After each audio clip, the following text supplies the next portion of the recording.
En premier, en général, on pense à Werther, qui est le héros de Goethe. Alors, c'est un roman de la fin du XVIIIe siècle. Le titre complet, c'est Les souffrances du jeune Werther.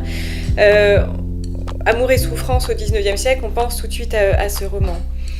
D'abord parce que c'est le titre de l'œuvre, mais aussi parce que à la lecture de ce roman, il y a eu une vague de suicides chez les lecteurs. Ça aurait été donc inspiré par le suicide de Werther, qui se suicide à cause de sa souffrance amoureuse.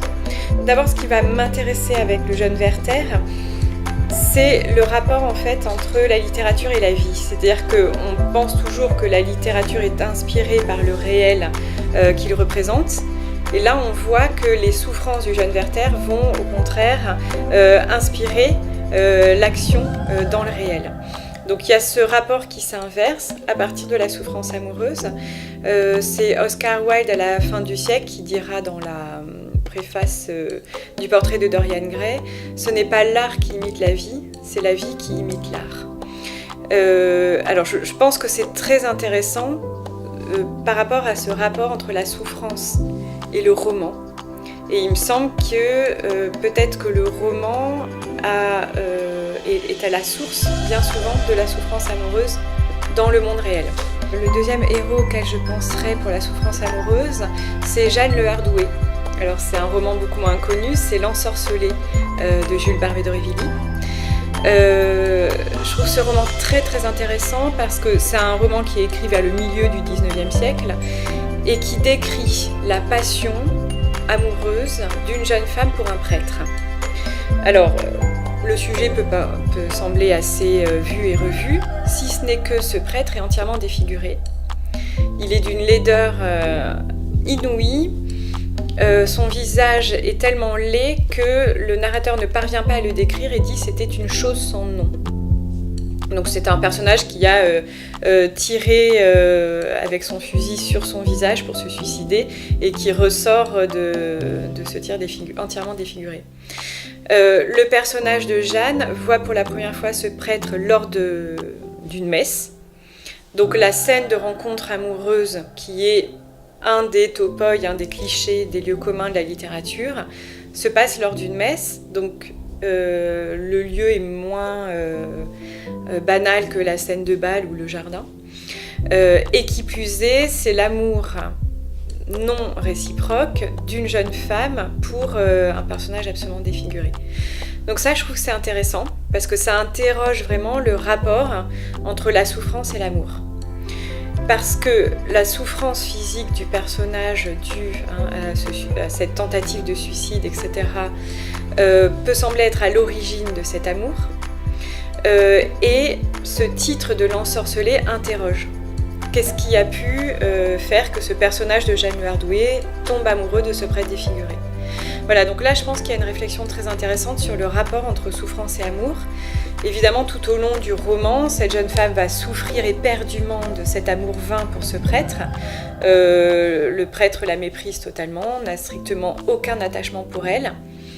Mais elle va avoir sur son visage le signe de la souffrance amoureuse, c'est-à-dire que son visage va s'empourprer. Et au fur et à mesure du roman, le visage va devenir de plus en plus sombre jusqu'à devenir violacé. Ce signe, ce rouge qui apparaît au visage, est à interpréter et interroge sur qu'est-ce que l'amour ? Pourquoi l'amour est-il lié à la souffrance ? Qu'est-ce qui peut produire le sentiment amoureux chez une femme ? Voilà. Et donc il y a toute une série de réflexions et d'interprétations possibles. Alors l'auteur joue évidemment, on peut avoir une interprétation rationnelle, d'ordre psychanalytique, qui n'existe pas encore au milieu du 19e siècle, mais les romans préfigurent évidemment les découvertes de Freud. Donc est-ce que c'est parce que justement cet amour est inaccessible et parce qu'il produit la souffrance qu'il va être d'autant plus attachant ? Donc cette interprétation-là, finalement, montre que la souffrance est à l'origine de l'amour. Donc voilà, c'est pour cette raison que ça peut vraiment être un personnage qui correspond à cette réflexion sur le rapport entre la souffrance et l'amour. Et autre interprétation possible évidemment, puisque le roman s'appelle L'Ensorcelé, est-ce que c'est le diable qui est à l'origine de cet amour? Là, on est dans l'interprétation irrationnelle, mais à laquelle tient beaucoup l'auteur. Je pense surtout que les romans veulent montrer les fondements de la souffrance amoureuse, mais ils veulent montrer qu'ils sont différents au XIXe siècle par rapport au siècle précédent. Donc si vous voulez, le thème de la souffrance amoureuse demeure depuis la nuit des temps, ça n'est absolument pas nouveau évidemment dans le roman du XIXe siècle, mais le roman du XIXe siècle, surtout les romanciers réalistes, qui veulent, comme le dit Balzac, montrer le monde tel qu'il est, ces romanciers vont s'attacher à montrer qu'il y a de nouvelles causes à la souffrance amoureuse. Donc Balzac, lui, va montrer dans la comédie humaine ce rapport conflictuel entre l'amour passionnel et les rapports d'argent. Zola va montrer par exemple que l'Église est à l'origine de la souffrance amoureuse. Vous voyez, dans La faute de l'abbé Mouret, c'est ça qu'il fait. Vous avez parlé du Paradou, Flaubert critique le Paradou, mais ce roman est extrêmement bien construit, c'est une construction, c'est un roman à thèse qui sert à prouver quelque chose. Et en fait, ce que Zola montre dans la construction de ce roman, c'est qu'est-ce qui est à l'origine de la souffrance ? Eh bien, c'est l'Église. C'est-à-dire qu'il va renverser les présupposés sur l'Église. L'Église est censée conforter celui qui souffre. Lui dit non, l'Église est à l'origine de la souffrance. C'est elle qui crée la souffrance. Donc quand il fait le Paradou, quand il décrit le Paradou, qu'est-ce qu'il fait ? Il décrit un jardin naturel. Donc c'est un jardin immense qui a été laissé à l'abandon. Donc la nature y prolifère en toute liberté. Et en même temps, ce jardin est enclos par une clôture en pierre. Bien. Donc c'est la structure du jardin d'Éden. Donc en fait, que fait Zola ? Il reprend la structure de l'Ancien Testament et de la description du jardin d'Éden, mais il va l'inverser. C'est-à-dire que là, le paradis, donc, c'est un paradis terrestre, comme avant la chute. Son personnage principal, Albine, enfin le personnage principal féminin, Albine, qui vient d'Alba, qui signifie la pureté, habite dans le Paradou, donc c'est elle qui est l'Adam et Ève d'avant la chute, pure. C'est l'Adam et Ève nus en toute liberté. Et dans ce jardin va entrer le prêtre, l'abbé Mouret. Donc le serpent, c'est le prêtre. Celui qui va renverser le jardin d'Éden en enfer, celui qui va chasser la créature naturelle du jardin d'Éden, c'est l'Église. Voilà. Et donc du coup, une fois que le prêtre entre dans l'église, et une fois qu'on se rend compte qu'il y a une brèche dans le mur et que l'autre prêtre, le Archangias, rentre dans le jardin, voilà, le serpent est entré dans le jardin d'Éden, c'est la chute, et Albine est chassée du paradis terrestre, elle n'a plus qu'à se suicider. Voilà, donc effectivement, les romans du XIXe siècle parle toujours de la souffrance amoureuse sous une forme différente et révèle que l'origine est différente de celle que révélaient les romans antérieurs.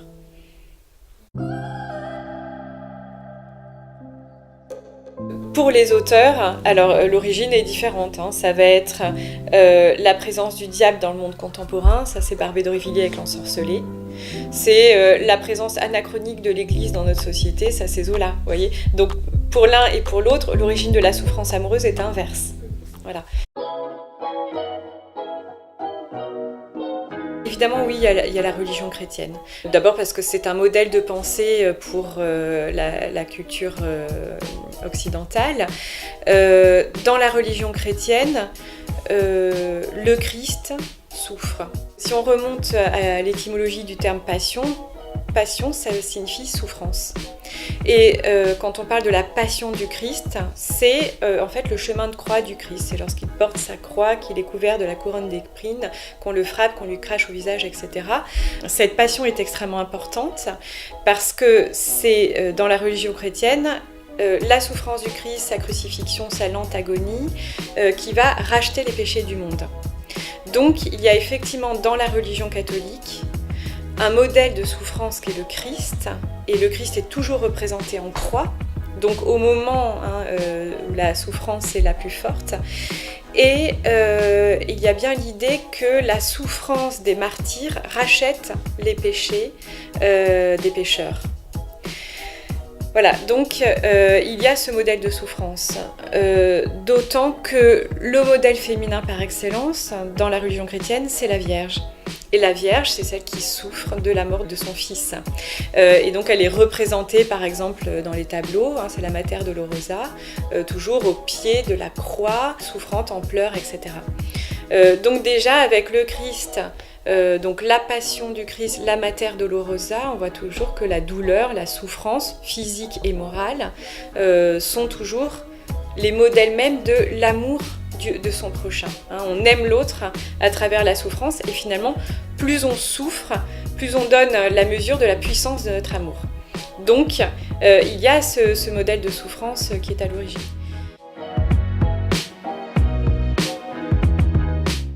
Par exemple, qu'est-ce que Freud va montrer quand il analyse le sentiment amoureux ?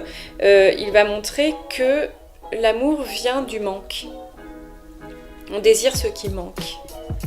Donc dans l'interprétation psychanalytique aussi, finalement, l'amour se vit à travers, par et pour la souffrance. Il y a un très très beau poème de Baudelaire qui le montre, ça c'est Une passante, qui se finit par « Fugitive beauté, dont le regard m'a fait soudainement renaître, ne te verrai-je plus que dans l'éternité, ailleurs, bien loin d'ici, trop tard, jamais peut-être, car j'ignore où tu fuis, tu ne sais où je vais, ô toi que j'eusse aimé, ô toi qui le savais ».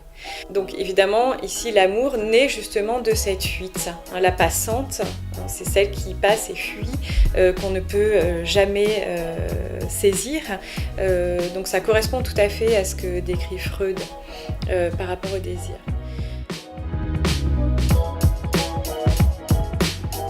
Il y a aussi le modèle de Tristan et Iseult. Denis de Rougemont, en fait, en 1939, avait écrit un essai qui s'appelle « L'amour et l'Occident ». Et dans cet essai, il montre qu'en Occident, on ne peut comprendre l'amour qu'à travers ce mythe de la souffrance amoureuse et ce mythe de Tristan et Iseult, que ça a complètement conformé notre manière d'aimer. Je pense que c'est très juste et que ça explique pourquoi, même au XIXe siècle, la souffrance continue à être un des modèles, mais même finalement ce qui va enclencher l'amour. Ensuite, il y a encore un autre élément, ça va être dans la mythologie grecque, le thème de l'androgyne. L'androgyne, alors l'idée de ce mythe, c'est qu'au départ, l'homme et la femme étaient un. Donc l'androgyne, c'est un être qui est à la fois homme et femme, et qui se complète tellement bien, qui est dans une telle perfection de relation amoureuse, que cet être n'a plus besoin des dieux. Donc l'être se détourne des dieux. Et les dieux, pour les punir et pour ramener à eux les êtres, les scindent en deux. L'idée, c'est qu'on cherche toujours, on va chercher toute notre vie, cette deuxième moitié, cette part de nous qui nous a été ôtée. Mais évidemment, on ne la trouve jamais. Donc, l'amour est une quête infinie, toujours vaine et qui mène toujours à la souffrance. Donc finalement, là, on est bien avant le modèle chrétien. Et donc déjà dans le mythe de l'androgyne, il y a bien l'idée que ce qui fait l'amour, c'est le manque et c'est la souffrance. Et on voit aussi que finalement, qu'est-ce qui nous attire vers Dieu ? C'est la souffrance. Si on est heureux, on n'a pas besoin de Dieu. Donc on voit ce rapport-là. Donc c'est à mon avis tous ces modèles-là qui ont structuré notre manière d'aimer. Et même au XXIe siècle, on a encore tendance à aimer à partir des modèles romantiques, qui sont plus proches de notre culture, mais les romans romantiques, les pièces de théâtre romantiques ont structuré aussi notre manière d'aimer. Et c'est aussi Denis de Rougemont qui le montre ça, c'est que finalement, on est capable d'aimer qu'à partir d'un modèle qu'on nous a présenté. Voilà.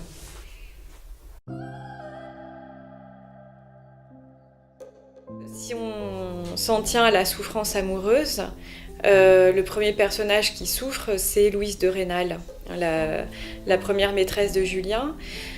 Elle souffre parce que c'est le modèle de la mère parfaite et vertueuse, et que puisqu'elle trompe son mari et puisqu'elle est chrétienne, le sentiment de culpabilité va venir évidemment entacher son amour pour Julien. Et à la fin, elle rejoint justement le modèle de la Mater Dolorosa parce que lorsque Julien meurt, Madame de Rênal meurt d'amour pour Julien dans les bras de ses enfants. Donc on a vraiment toujours cette image de la passion et en même temps de la Mater Dolorosa qui est au pied de son fils souffrant. Donc c'est à la fois, elle souffre parce qu'elle est une mère coupable, puisqu'elle a trompé son mari, puisqu'elle s'imagine que si son fils tombe malade, c'est parce qu'elle a péché. Donc ce que montre Stendhal ici, entre autres dans cette souffrance de Madame de Rênal, souffrance inutile, par le biais de la culpabilité, ce que montre Stendhal justement, c'est que la religion impose un modèle de souffrance à tort. Donc ce que montre Stendhal dans Le Rouge et Noir, ce que montre Zola dans La faute de l'abbé Mouret, c'est que la souffrance n'est pas nécessaire, mais qu'elle est imposée par l'Église, voilà, par le biais de la culpabilité. Et c'est la culpabilité chrétienne qui va imposer la souffrance et qui donc pousse Madame de Rênal à la mort. Donc elle meurt à la fois de chagrin à la mort de Julien, donc c'est en tant qu'amante qu'elle meurt, mais c'est aussi en tant que mère coupable. Donc elle est déjà un modèle d'une double souffrance.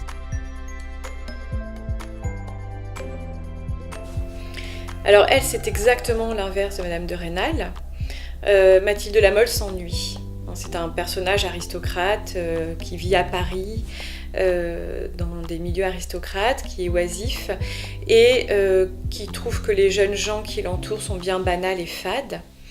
Ça ne l'intéresse pas et donc elle cherche la souffrance pour pouvoir donner du piquant à sa vie. Et évidemment, lorsqu'elle tombe amoureuse de Julien, elle ne tombera amoureuse de Julien que lorsqu'il la fera souffrir. Donc chez elle encore, la souffrance est à l'origine de l'amour. C'est ce qui va créer le sentiment amoureux, mais c'est aussi ce qui va lui procurer du plaisir, parce que c'est ce qui va donner du piquant. Et donc, elle a l'impression à partir de là que sa vie ressemble au roman. Il faut souffrir pour avoir une vie intéressante, puisque dans les romans, c'est comme ça que ça se passe. Voilà. Donc ça montre justement toutes les illusions. Alors, le parcours de Madame de Rênal montre les illusions de l'Église, le fait que l'Église nous pousse à la souffrance. Les souffrances de Mathilde de La Mole montrent les illusions romanesques, qui nous poussent à la souffrance aussi. Donc finalement, quand Julien est guillotiné, Mathilde de La Mole souffre parce qu'elle est encore amoureuse de Julien, mais elle a accompli quelque chose d'extraordinaire. C'est-à-dire qu'enfin, son destin est un destin éminemment romanesque. À la fin, elle va prendre la tête de Julien, l'embrasser, le mettre sur ses genoux et elle part en calèche avec la tête de Julien sur les genoux. Et finalement, cette souffrance est sublimée parce qu'elle a un destin digne de la reine Margot, puisque la reine Margot, elle aussi prendra la tête guillotinée de son amant sur ses genoux. Et donc, elle a enfin un destin digne de ce nom. Pour Julien, c'est encore différent. Lui souffre parce que ses ambitions sont déçues. Julien, c'est un ambitieux, il veut réussir socialement. Et il n'arrive pas à réussir socialement parce qu'il voudrait monter au plus haut de l'échelle sociale. Le plus haut de l'échelle sociale, c'est l'aristocratie. Et on l'en empêche, il y a des combinaisons qui sont dans son dos pour empêcher cette réussite sociale, mais à la fin, il est guillotiné comme un aristocrate. Donc finalement, c'est encore par la souffrance et par la mort qu'il accède à cette réussite. Non, en fait, les deux souffrent autant, et dans les romans du 19e siècle, il y a encore des femmes qui meurent par amour. Voilà. La souffrance étant une idée, une sensation, etc., la réponse est non. Mais la souffrance peut être l'objet du roman. Et d'autre part, il est très souvent perçu comme une source d'inspiration. Voilà, quand Musset dit « frappe-toi le cœur, c'est là qu'est le génie », il y a vraiment l'idée que la souffrance est le moteur d'inspiration de l'écriture. Alors ça, c'est une idée en partie fausse, mais qui a été, là encore, promue par la littérature. Dans les romans auxquels je pense, la souffrance est avant tout destructrice. Elle n'a pas une utilité, ou si elle a une utilité, c'est de révélateur. C'est-à-dire que par exemple, si on prend le Père Goriot de Balzac, le Père Goriot souffre.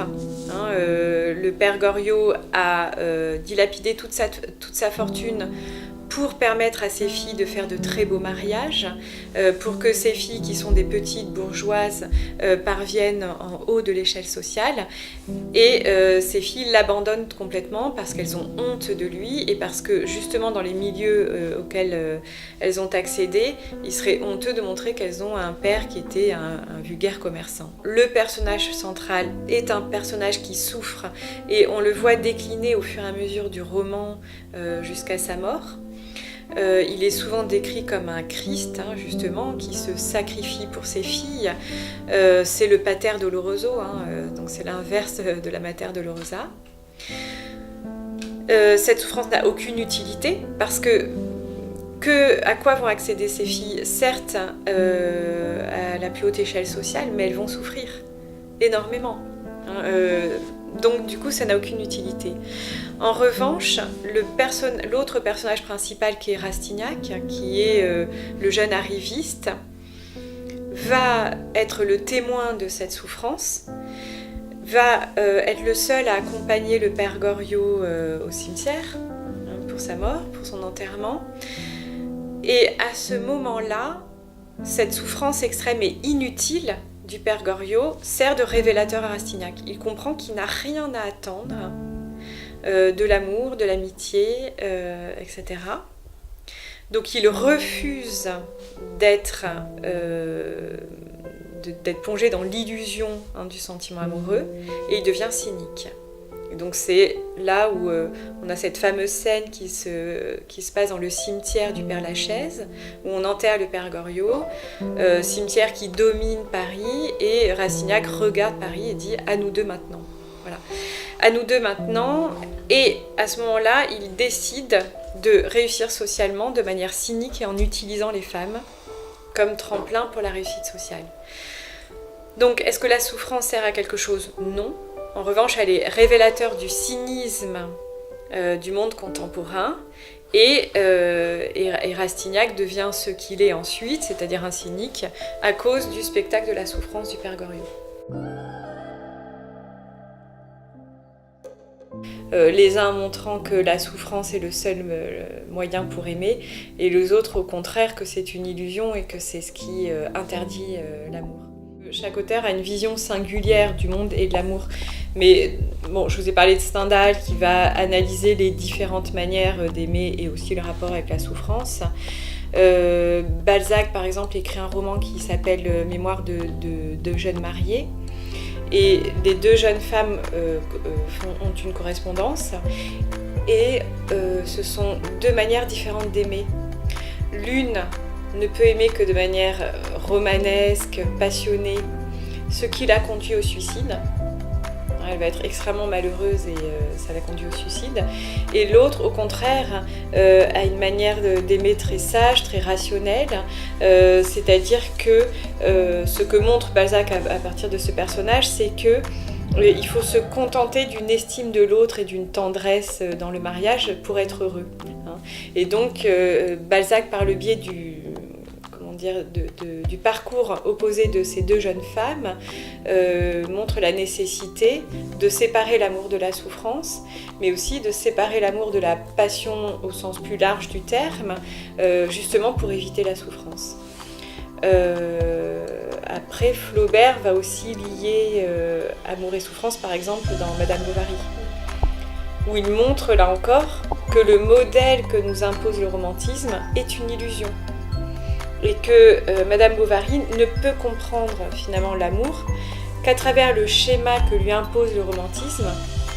Et donc dans les romans romanesques, etc., l'amour est forcément un amour impossible.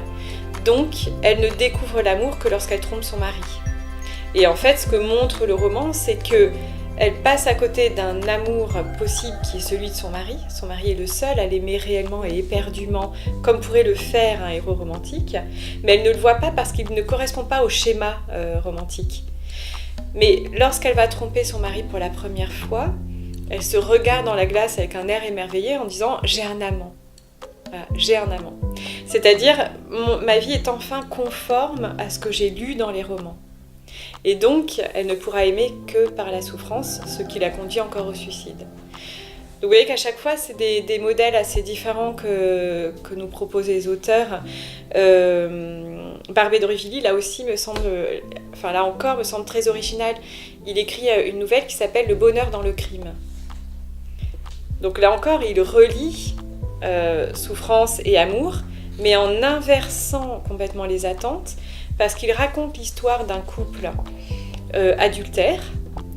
L'homme et sa maîtresse vont empoisonner la femme de cet homme, donc c'est la femme qui gêne ce couple, et ils resteront heureux toute leur vie dans le crime. Donc c'est le bonheur dans le crime. Et donc finalement, la souffrance de la femme qui est tuée, le crime, permettent le bonheur. Donc là, il inverse justement ce rapport entre amour et souffrance. Voilà, donc je dirais qu'à chaque auteur, un lien différent va être établi entre l'amour et la souffrance.